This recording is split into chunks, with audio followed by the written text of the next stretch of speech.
Today on How To Blinds, we're going to measure up for a perfect fit shutter light.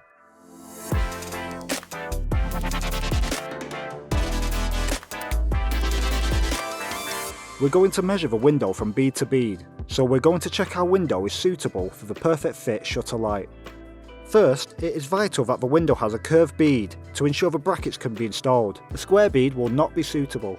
If you're working with an external bead, we'll have to measure the size of the gasket and make sure it's under 5mm.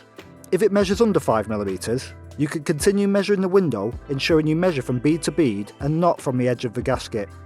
Lastly, we need to check if there's any obstructions around the window. If there is an obstruction, make sure it's at least 25mm away from the edge of the bead. Now we can get on with measuring the window. So we'll start by measuring the width. Take 3 measurements from the bottom, middle, and top. And take a note of the largest width of the 3, ensuring your measurement is accurate to the millimetre. Now we'll do the same for the height, once again measuring from bead to bead. Measure 3 points from the left, middle, and right.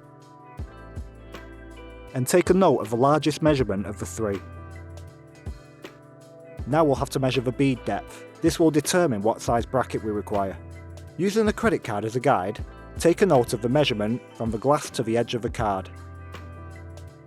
This is your bead depth. Now we can do the same for the top window. Take a note of the largest width, the largest height, and the bead depth.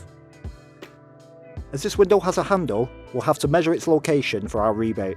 Take a measurement from the left-hand side of the bead to the pivot point on the handle. And note down the measurement. And that's how to measure for your perfect fit shutter light. Thanks for watching, and remember to like and subscribe for more on How To Blinds.